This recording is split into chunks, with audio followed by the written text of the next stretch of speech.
भारत माता की वंदे भारत माता की भारत माता की।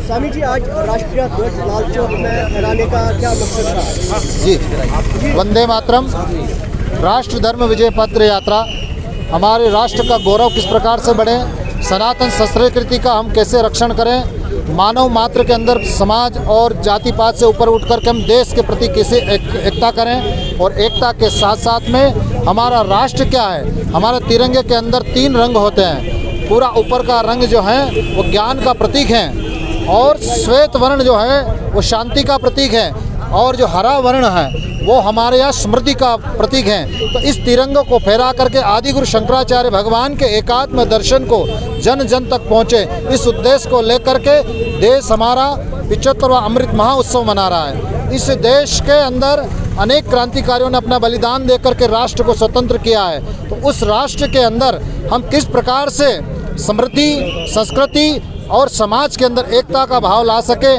गो रक्षण कर सके। गौ माता के अंदर सारे देवता निवास करते हैं, और देवताओं के साथ साथ में गो हमारी समृद्धि का कारण है। तो गो रक्षण हो। भारत माता जो राष्ट्र की आन बान शान का हमारा तिरंगा है, राष्ट्र यात्रा गौरव पद यात्रा के बिंदु के रूप में 2 हमारे ध्वज रहेंगे, जो आन बान शान का तिरंगा और दूसरा ज्ञान का प्रतीक भगमा ध्वज साथ चलेगा।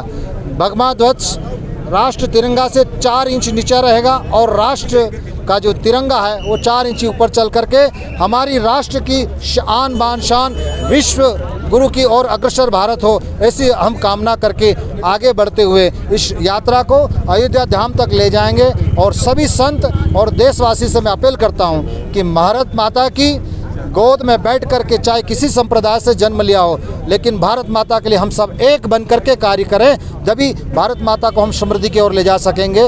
राष्ट्र का जो नेतृत्व हमारे ऐसे प्रधानमंत्री मिले जो राष्ट्र के अंदर, आज कश्मीर के अंदर भी शांति हम लोगों को देखने को मिल रही है, ऐसी भाईचारा सबके अंदर बना रहे, ऐसा विचार करके ये यात्रा के बिंदुओं के रूप में आप सब हम मिल करके इस यात्रा को सफल बनाएं। जय हिंद, वंदे मातरम, माँ नर्मदा की जय हो, जय गौ माता। भारत माता की संत धर्म के जो लोग कश्मीरी पंडित हैं, आज यहाँ पर काफ़ी बड़े बड़े उनके लोग मौजूद हैं, तो उनका कहना है कि सरकार उनके लिए कुछ नहीं कर रही है। कश्मीरी पंडितों का ये मानना है, उस बारे में क्या कुछ कहेंगे? क्योंकि लगातार वो केंद्र सरकार पर आरोप लगाए हुए हैं, उनके डिमांड्स को नहीं मान रहे हैं, क्योंकि वो संत धर्म के कुछ ही लोग यहाँ पर अभी मौजूद हैं। देखिए, हमारे जो कश्मीरी पंडित बंधु हैं, उन सबको हम सब यहाँ के निवासी लोग मिल करके यदि कार्य को आगे बढ़ाएंगे, राष्ट्र का विकास अगर करना है तो यहाँ जब भी विकास हो सकता है कि सारी संप्रदाय के लोग मिल करके अगर रहेंगे। कश्मीर के अंदर खाली कश्मीरी पंडित ही नहीं,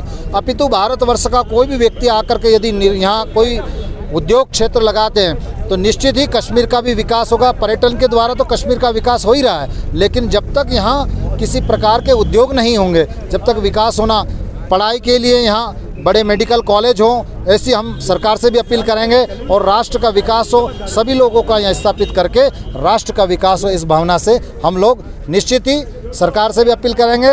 और आप मीडिया बंधु हमारा संदेश जन जन तक पहुँचाएंगे, इसी आशा को लेकर के यात्रा प्रस्थान करती है। जय हिंद, वंदे मातरम। रामे चित्तलय सदा भवतु मे घोरावमामुद्धराम् शंकरं शंकराचार्य केशवपादरायणः सूत्रभाष्य करो वन्दे भगवन्तो पुनः पुनः।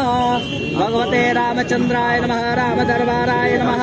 सर्वोपचारार्थे गन्धाक्षत पुष्पाणिं समर्पयामि, नमस्कारं करोमि। सेवंतिका राष्ट्र गौरव सामने आके बोलो।